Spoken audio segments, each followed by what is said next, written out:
Okay. Yeah. Okay. So, hi everyone. My name is Thiago Sanches. I'm also from the Palmer Lab, and in this case, okay. Yeah. So I'm gonna talk a little bit about how the HS rats have been maintaining genetic diversity even after those 100 generations we were talking about. So just um, down. Okay. Oh, okay. So like we're gonna show again the same figure as you guys have been seeing like throughout this week. And our HS rats is like were created like based on 8 inbred fauna populations, and they have been outbreeding for 100 generations, right? And the only reason why we were able to eat the cake yesterday is because a lot of people have been working really hard for decades to be able to generate every single one of these generations. And for these 100 generations, we have like around 60 breeding pairs on average for the generations. And we have different methods of just choosing the breeding pairs, right? So especially because of this range of the amount of breeding pairs that we have in population size, actually we expect to have a little bit of effect of genetic drifts over the generations, right? So like the generation 1 will be different from generation 100. And like this is an example here on the right. So imagine if you have just like one allele. So we expect it to like for each generation for it to fluctuate in proportion every single generation. And how much it's gonna fluctuate is gonna be dependent on like the population size. Big population size, like the line in red, is gonna have like very little fluctuation. And if you have like very small population size, it's gonna fluctuate a lot for each generation, right? And the other thing that you can notice is that once you hit one of the walls, so like if you go like full, everyone being like big A, or small a, you cannot recover that. So like it's lost forever, right? And like another way of seeing it is just like imagine if you have like for each generation you have like a snapshot of the population, and each generation you're gonna lose a little bit, like a little bit of the allele is gonna get fixated over time. So you're gonna lose genetic diversity, and you're also gonna break due to their combination the genetic structure. Um, so like the question that we want to answer here is just how much of this initial genetic diversity from the founders were lost, and just like do we still have like a good quantity of them to be able to perform the GWAS that we are targeting for. Second, just like what is population size, because we are doing all these different like breeding schemes to maximize genetic diversity, and just like is it working or not. And then third, like we want to see like this linkage equilibrium, right? So like the smaller the block sizes, the more we can pinpoint like which gene we were finding on like those GWAS results. And it's just we want to show that they're getting smaller and smaller over time. And last, like we want to look at the minor allele frequencies over all the SNPs, because like the power of your GWAS is going to be dependent on the allele frequency. Higher allele frequency, like more power to be able to detect on a GWAS study, right? So like first, like the types of mutation in HS rats. So we have like a plot here. So like on average, we have like around like 70K SNPs in genic areas, and around like half of them being synonymous. So basically, just like these are the ones that are expected not to have like much effect on like the phenotypes. And out of those, around 77 have not been fixated yet. So like we still like maintain like a good quantity of them. And in the meantime, for missense, like now we're talking about mutations that they can start like having like a little bit more effect. So around like 70% of them have not been fixed, and while we lost around 30% of them. And you can see like this little pink section. So these are going to be the loss of function mutations. And for them, even like those are what we expect to be a little bit more extreme. So like a loss of function, just like you lost completely the gene, theoretically, the gene expression, the gene won't be working properly.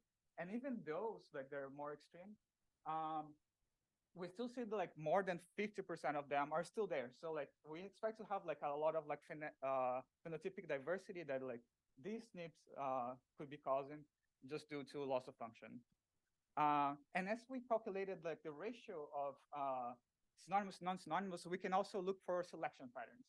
So like one of the many ways you can look for selection is just the ratio between non-synonymous to synonymous, right? So you expect to have a fixed proportion of non-synonymous to synonymous.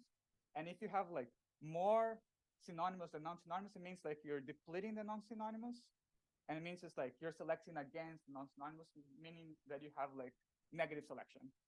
So you have like more non-synonymous than synonymous than expected, and then you have positive selection. So it means it's like the non-synonymous ones increasing in frequency, right? So we plotted them, and we see that the HS rats have not been seeing any positive selection like this way of analyzing it. Meanwhile, like there is a certain quantity of genes that are under negative selection.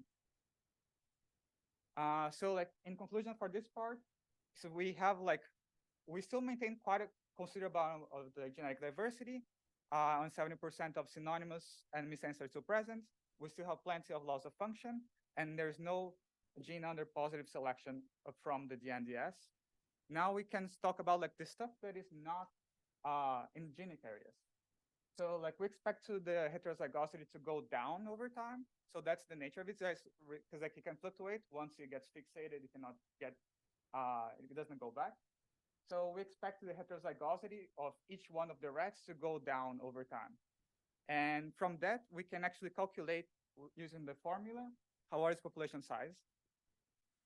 And what we see is that this is like what we have for the past decade. So like since like 2014 until now, is that like the heterozygosity have like slowly been dropping, but like on a population size of 78 between 2014 to 2016. And from 2016 on, we have a population size of almost like 190. So which means it's like a very good, because like our population size, we're talking about 64 pairs, like around like 100 individuals. We have like, our NE actually is higher than the population size. So it means like our breeding scheme actually is being like very efficient of preserving the genetic diversity. So our conclusions for this part is the heterozygosity loss has been shown to be small, and the NE is higher than population size, meaning like our breeding scheme is good. Now we can talk about like the breakage of the linkage equilibrium. So if you guys have probably already seen plots like this before. So if you just get like a set of SNPs, like two SNPs, and you can calculate how correlated they are. So if you're talking about like a distance between these two SNPs, you're gonna have high distance, high amounts of recombination, low R-square. So, and just like if the SNPs are close by, they're gonna be very few recombination. So they're gonna be in like a high LG, right? And what we expect like over time, more recombination, more breakage.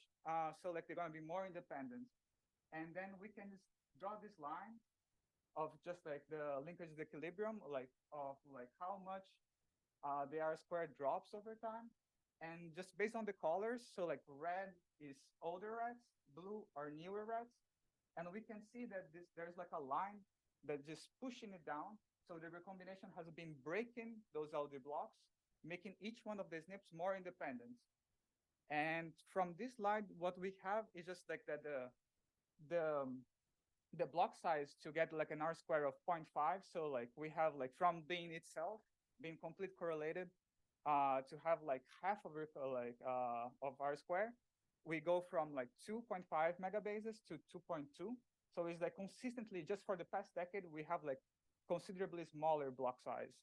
And this is good for like GWASs. So like if we have like before, like the last decade, we have like the same study, like a block of 2.5 megabases.